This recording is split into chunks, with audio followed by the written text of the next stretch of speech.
On s'entoure des gens qu'on aime bien, notre jugement reste humain. On se déteste et on se court après, heureusement on aurait tout raté. Attendre le lendemain, pour être main dans la main. Laisser l'ego de côté, faire un pas vers l'autre s'emboîter. On s'entoure de gens qu'on aime bien, notre jugement reste humain. On se déteste et on se court après, heureusement on aurait tout raté. Attendre le lendemain, pour être main dans la main. Laisser l'ego de côté, faire un pas vers l'autre. Comment vous gérez le stress quand vous êtes sur scène, si vous êtes beaucoup stressé ou pas? Enfin, la première fois où vous êtes monté sur scène, si vous étiez beaucoup stressé? Oui, les premières fois, j'étais pas mal stressé. Après, je crois, de nature, je suis pas trop anxieux avant de monter sur scène. Ou alors, ça se manifeste intérieurement. Oui, forcément, il y a toujours mais c'est du stress, c'est du bon stress, quoi. C'est un stress stimulant, parce qu'il peut y avoir du stress, enfin, du trac paralysant, parfois, ça arrive. Ça, c'est plus dur à gérer. Mais l'adrénaline ou le stress, ça se trouve. Non, ça part pas. Et je pense que si ça part, c'est qu'il y a un endroit où on fait plus, vraiment ce qu'on devrait faire, quoi. D'accord. Je pense, parce que tu peux pas te pointer devant plein de gens en spectacle. Ouais. Écoute, non, moi je tourne fenêtre, mais je joue dans d'autres spectacles d'un groupe que moi j'ai monté en sortant de l'école qui s'appelle le Collectif de la Bascule. Et là, par exemple, je reviens de Corée, là, je suis revenu avant-hier, jouer là-bas, un spectacle en rue. Qui va encore tourner cette saison. Ça, c'est pas mal difficile quand même de switcher, de passer d'un spectacle avec une équipe, de faire 2 jours de voyage et d'arriver dans une autre équipe à un spectacle. Et là, je suis sur une autre création. Toute cette année, je vais être en création sur un autre spectacle, avec un groupe qui s'appelle les Galactiques Ensemble. Et sûrement, on viendra jouer à Gap, je pense. Du coup, c'est pas très loin d'ici. Du coup, l'année prochaine, j'imagine, printemps, tout ça. Bon, c'est pas fait encore, mais je pense qu'on ira jouer là-bas. Okay. C'est plus un truc d'acrobatie, enfin il n'y a pas beaucoup d'acrobatie, mais il n'y a pas d'agrès de cirque, quoi. C'est plein de dispositifs qui mettent un peu les corps en jeu et qui créent du mouvement acrobatique, mais plus d'essence dans le sens d'esquive, tu vois, de machin qui t'arrive dessus, du coup tu es obligé de gérer ça.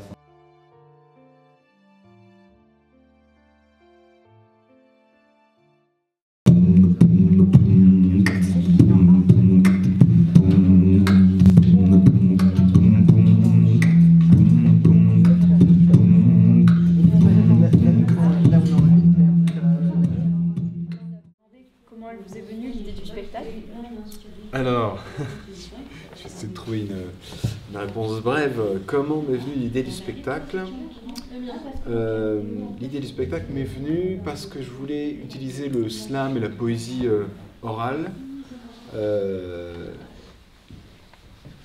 Et comme Homère chantait ses vers, il chantait l'Odyssée, on s'est dit avec Mathias, on pourrait en fait raconter cette matière d'Ulysse en transposant ce qui serait aujourd'hui la poésie orale en musique actuelle, slam, hip-hop. Voilà. Et toutes ces idées, ça vous vient comment? Comment vous mettez en place tout ça? Comment vous écrivez vos textes? Alors sur ce spectacle-là, on travaille en improvisation, on a travaillé en improvisation. Mathias est arrivé aux répétitions avec ses guitares, ses pédales. Et avant même qu'on ait le temps de rien dire, Mathias c'est un guitariste, donc il a tout de suite la main sur les cordes, il est tout de suite en train de jouer quelque chose. Il est tout de suite en train de construire une ambiance, une atmosphère sonore.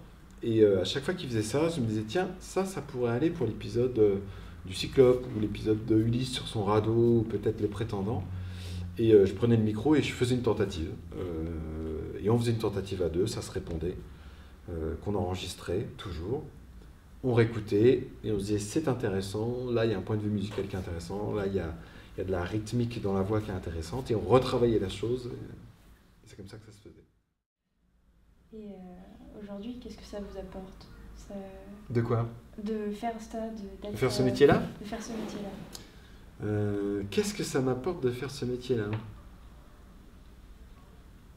C'est une bonne question, ça. Qu'est-ce que ça m'apporte?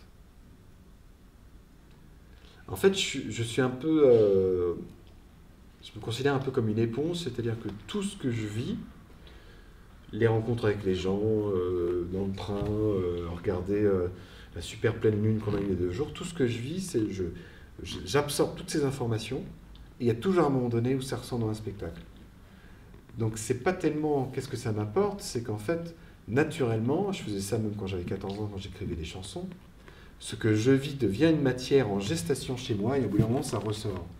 Donc quelque part, même s'il n'y avait pas de scène de théâtre et pas de spectateurs, je le ferais. Et à un moment donné, ça ressortirait quelque part, en dessin, en chanson, en histoire, écrite sur mon ordinateur ou écrite en improvisation devant des gens, ça deviendrait quelque chose. C'est plus ça. C'est certainement un besoin de, après avoir pris des informations, de les relivrer d'une manière, avec de la distance, d'une manière symbolique. Voilà. Donc qu'est-ce que ça m'apporte? Ça m'apporte que si je ne le faisais pas, je pense que j'imploserais ou j'exploserais. C'est plutôt ça. Ça permet de libérer cette énergie d'histoire.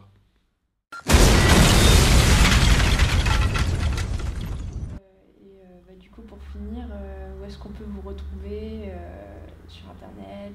Internet, il y a le site qui s'appelle Le Cri de l'Armoire. C'est www.lecridelarmoire.fr.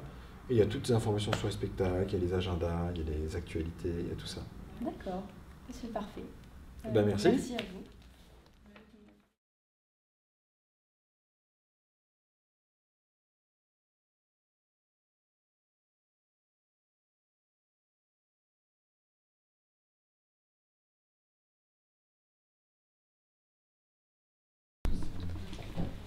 Bon, déjà, pour commencer, est-ce que vous pouvez nous expliquer un peu comment s'est déroulé le projet, le festival, tout ça? Alors en fait, les professeurs ont proposé à des élèves de participer au projet et ensuite ils ont été tirés au sort. Donc on a été toutes les deux tirés au sort avec une liste de 12. D'accord. Et du coup, on vous a présenté ça comme vous allez aller à un festival, voir des concerts. Oui, et on nous avait dit qu'on qu'on allait voir des spectacles du in, des spectacles du off. Ensuite, on nous a expliqué c'était quoi le in et le off. Et que on n'allait pas voir par exemple des pièces comme nous on a l'habitude de voir par exemple au collège ou au lycée. Ils disaient que c'était quelque chose de totalement différent, que c'était une nouvelle expérience. Et on s'est dit pourquoi pas. Okay, voilà. Et sur place, du coup, ça s'est passé. C'était vraiment super. Ah oui. Il y avait, par exemple, dans les rues, on était logés dans un lycée. C'était trop bien. C'était avec l'organisation du CMEA. Oui. Ouais, les rues, elles étaient tout le temps pleines parce que c'était le début du festival. Ouais, en fait, quand on est dans le festival, on a l'impression que tout le long, c'est un grand spectacle. Parce que, par exemple, en journée, on peut voir des personnes déguisées qui font des petits spectacles de rue. Oui, il y a ou des personnes de spectacles de rue partout. Ouais, il y a des personnes qui jouent de la musique. Ou par exemple, de la danse. Tout le monde était. Par exemple, si on pose une question à une personne, c'est pas comme par exemple ici auquel on te renvoie chez. Là, les personnes étaient très ouvertes parce qu'on voyait qu'on aimait tous la même chose. Donc c'était vraiment. Moi j'ai vraiment adoré l'ambiance par rapport à ça. Vous y avez passé combien de temps, tout ça? C'était 5 jours en Ouais, 5 jours. Voilà. Et on a vu 4 spectacles organisés par le CMEA. Oui, on avait. En gros, ils nous ont prévu 4 spectacles. Non, 3 in. 2 ou 3 du in. Et ensuite, on pouvait soi-même dans la journée regarder d'autres spectacles. Oui, mais avec notre argent. Voilà, avec notre argent. Et voilà, fallait s'organiser. Voilà. Quoi, en fait, en début de semaine, on nous donnait un peu comme un annuaire, auquel dessus il y avait tous les spectacles qu'il y avait durant le festival, avec les heures, tout ça. Et après, on pouvait choisir durant nos heures libres quel spectacle on voulait aller voir. Et on n'avait qu'à se déplacer. Et au final, vous en avez vu combien 14. Moi, beaucoup moins, j'avais dû en avoir au moins 6. Voilà. C'est déjà pas mal. Oui. Ouais. Mais il faut pas venir avec 10 €. Voilà, si on veut en voir plein. 10 € c'est un spectacle en fait. Voilà. Okay. Voilà. Il faut prévoir. Un petit budget quand même. Voilà, un petit budget pour aller voir, mais après, sinon il y a certains qui sont gratuits dans aussi. Dans le lycée, on était avec plein d'autres lycéens en fait, qui étaient aussi avec le CMEA et qui avaient aussi les spectacles organisés. Mais après, ils n'allaient pas tous regarder des spectacles comme de leur propre chef. Ouais, par exemple, on n'avait pas les mêmes spectacles par exemple, que ceux qui venaient de Sisteron. On avait des spectacles qui étaient vraiment réservés que par exemple pour notre lycée, auquel nous on est allé voir avec nos professeurs et la documentaliste. En fait, nous on a eu de la chance parce que je crois que sur tous les lycéens qu'il y avait dans le lycée, c'est nous qu'on avait le plus. Oui. D'accord. Voilà. Bon ben merci. Et du coup, je vais vous poser une dernière question. Le premier mot qui vous vient à l'esprit quand on vous évoque cette expérience? Aventure. Atmosphère. D'accord. Merci. Ce sera tout.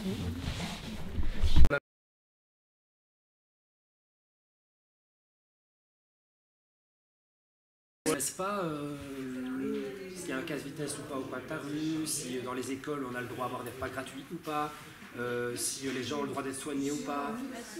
Tout ça, ça t'intéresse. Mais tout ça, c'est la politique. Alors si maintenant elle est mal gérée, je te comprends que tu dis « Ah, c'est mal géré, donc c'est de la merde ». D'accord, mais est-ce pour ça, du fait que c'est mal géré, tu dis « Ah, c'est mal géré, donc je le laisse gérer, je n'irai plus jamais m'en occuper » et que tu laisses le monde aller comme ça Lire les programmes, au-delà des personnes, lire les programmes et comprendre ce que ça c'est. Quand tu parles de supprimer autant de postes de fonctionnaires, ça veut dire moins de profs, moins d'infirmières, est-ce qu'on a besoin de ça? Quand on parle de, je sais pas moi, par contre, est-ce qu'on a besoin de la règle verte, de ne pas plus prendre à la terre que ce qu'elle ne peut renouveler?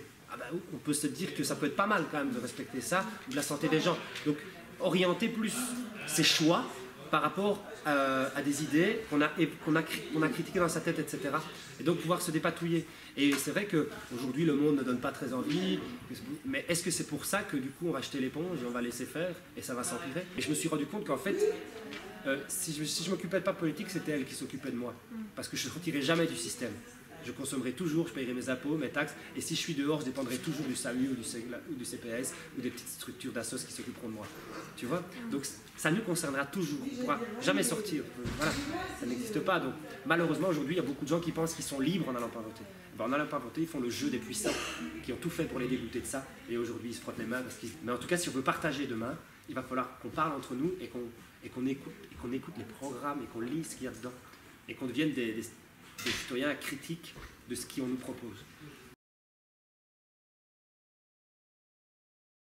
Le bien-être animal, pour aider les pauvres, tu vois, pour aider les populations d'Afrique, parce que tout a un lien avec l'Afrique ici, l'agriculture telle qu'on la pratique ici, tu l'agriculture africaine, etc. Et donc, tu peux t'engager à ton niveau. Hein.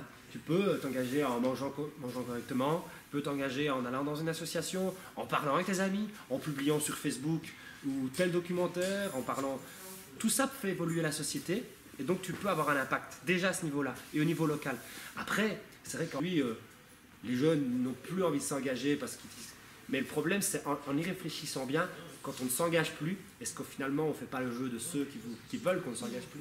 Tu vois, c'est toute cette question-là qu'il faut penser. Et que quoi qu'il arrive, le monde, il va continuer. Et aujourd'hui, on a une urgence, l'urgence climatique. Donc il faut absolument montrer l'exemple. La France est un pays où on a un service public encore, même si on veut le détruire. Il y a des professeurs, il y a tout ça. Il y a une masse de connaissances incroyables.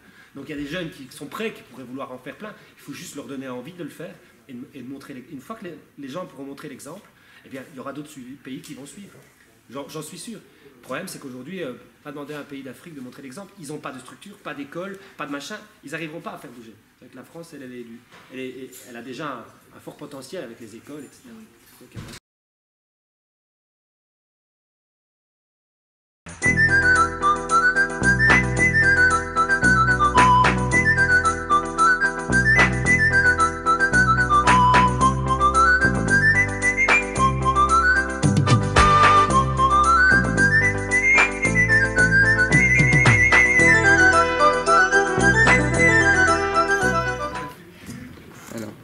d'où vient votre passion pour la danse? C'est quoi qui vous a donné envie de faire de la danse? Moi, j'ai commencé à 3 ans et demi la danse. Enfin, j'avais 3 ans et demi. Et en fait, mes parents et ma sœur faisaient de la danse. Donc, en fait, ils faisaient de la danse folklorique, ils faisaient du cirque. Donc, j'ai commencé la danse et le cirque pour faire comme eux. Puis après, la passion, elle est venue, quoi. D'accord. Depuis quand pratiquez-vous ce métier? Enfin oui, depuis 3 ans. Du coup, j'ai commencé la danse à 3 ans et demi, mais par contre, je suis professionnel, on va dire. C'est-à-dire que c'est mon métier et je suis payé pour ça depuis 2012. Donc ça fait quoi? 5 ans. D'accord. Donc selon vous, quels sont les points positifs et les points négatifs de ce métier?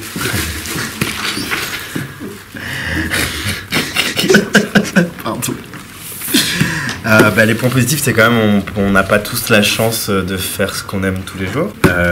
Et puis c'est un métier où on fait toujours des nouvelles choses, donc on s'ennuie jamais. Mais on s'ennuie tellement jamais que, en fait, pour moi, le truc le plus dur, c'est on n'est jamais chez nous. Et on est toujours avec des gens différents et on est toujours à la bourre. Et pour donner un exemple, par exemple, des fois je passe 3 mois et demi, 4 mois sans rentrer chez moi parce que t'es à Dijon, t'es à Marseille, t'es à truc, t'es à machin, et tout ça. Donc il y a un truc qui est un peu excitant parce que tu découvres plein de nouvelles villes, de nouveaux gens, et ça c'est chouette. Mais ça peut être un peu fatigant. Et les gens autour de moi disent un peu, c'est un peu la même chose, c'est ça le plus dur. D'accord. Donc dans ce spectacle, pourquoi le nom Rockin' Chair ? Alors Rockin' Chair, c'est pour plein de choses. Déjà il y avait cette chose du rock qui est hyper présente par les Doors. Et en fait c'est une recréation, et avant en fait cette pièce s'appelait déjà Rockin' Chair, il y avait beaucoup de jeux avec les chaises. Et en fait je l'ai gardé parce qu'il y a cette chose aussi de la chaise, la Rockin' Chair aussi de la chaise, c'est quelque chose qui bascule. Et nous on bascule toujours en étant danseur ou en étant à vous solliciter pour le jeu. Vous basculez en étant spectateur ou en étant créateur. Ça bascule entre un jeu et un spectacle, et du coup voilà. Donc quel est le but de ce spectacle ?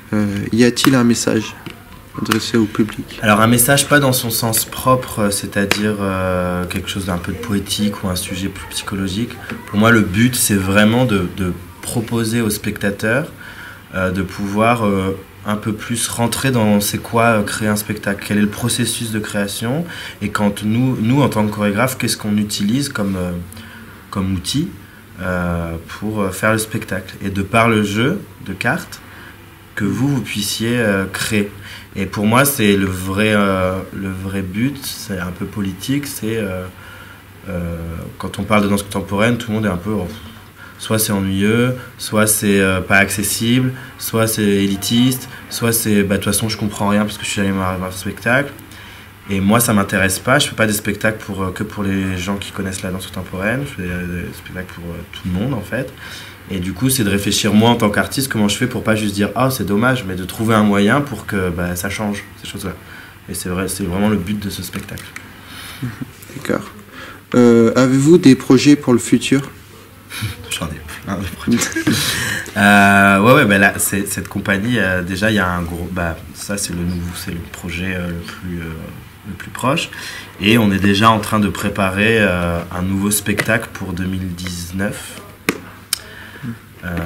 qui là parlera des danses sociales et de la danse comme exutoire, c'est-à-dire pour échapper au réel. Donc voilà, et ce sera un projet pour 10 danseurs. Ok.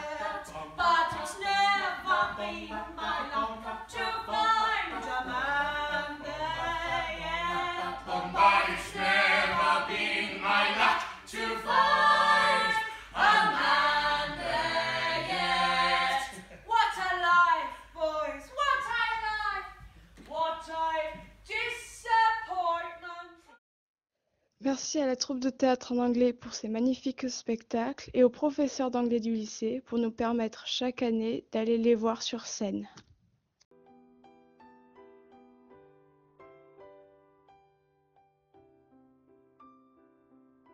Bonjour. Bonjour. Bonjour.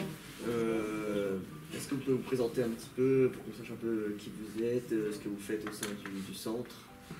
Alors moi je m'appelle Sylvie Beaujard, voilà, je viens du théâtre et au centre culturel j'anime des ateliers pour enfants, adolescents et jeunes adultes. D'accord. Est-ce que vous avez un peu connaissance du partenariat entre le lycée Pierre-Gilles de Gênes et le centre ? Non, pas réellement, mais par contre je suis venue pour proposer un partenariat. Un futur partenariat avec le lycée, ok. Voilà, puisque je vais proposer un spectacle qui s'appelle La devise de François Bégodeau. D'accord. C'est un spectacle qui est destiné aux lycéens, à être joué dans les lycées. Et le centre culturel est aussi intéressé pour le programmer au sein de son établissement. Donc dans du théâtre. Oui, voilà. Donc éventuellement la saison prochaine du coup. Voilà. Et du coup ils se sont dit on pourrait faire une espèce de hors les murs, c'est-à-dire jouer ce travail, ce spectacle dans les lycées et que ce soit chapeauté par le Centre culturel René Char pour essayer de rencontrer d'autres publics, d'ouvrir à d'autres territoires. D'accord. Et donc le spectacle actuellement il est terminé? Pas du tout. Ah, pas du tout. On en parle avant même qu'il existe. Ok. Il va être créé en septembre 2017 et il commencera à être tourné en décembre 2017. D'accord. Et donc il sera produit et représenté plus tard dans l'année plutôt 2018 du coup. Alors les premières dates dans les établissements scolaires se feront en décembre, peut-être ici à Gilles de Gênes, j'espère. Il y aurait une présentation pour les scolaires, mais aussi une présentation le soir pour les parents et les scolaires, voilà, et le tout public. Et ensuite, oui, il va être tourné année 2018, peut-être 2019 si ça marche. D'accord, moi je le souhaite. Merci. Et puis le manuscrit a déjà été écrit Alors donc oui, on part d'un texte de François Bégodeau qui s'appelle La Devise, qui a été écrit après les attentats de Charlie Hebdo, donc en 2015. 2015. Ouais, voilà. Janvier 2015. C'est une commande d'un théâtre à un auteur, voilà, qui était d'ailleurs ancien prof. Et je l'ai lu à l'époque parce que je travaillais autour de résister avec des élèves. Donc j'ai lu beaucoup de textes autour de ce thème-là. Voilà, j'ai beaucoup aimé ce petit texte un peu. C'est une espèce de dispute entre deux personnes autour de qu'est-ce qu'est la devise. Voilà. Et je me suis rendu compte qu'à 16 ans ou à 15 ans, j'aurais aimé entendre jouer ce texte-là. Donc je me dis, bah, je vais le monter, puis je vais le proposer à des lycéens.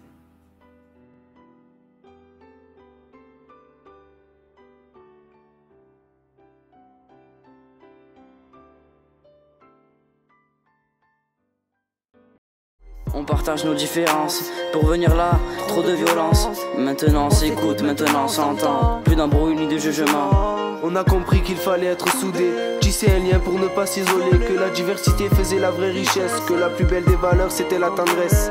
Juste ouvrons en grand nos cœurs, nous pouvons gagner. On sera toujours plus fort tant qu'on sera ensemble, nous avons gagné. Le monde tourne.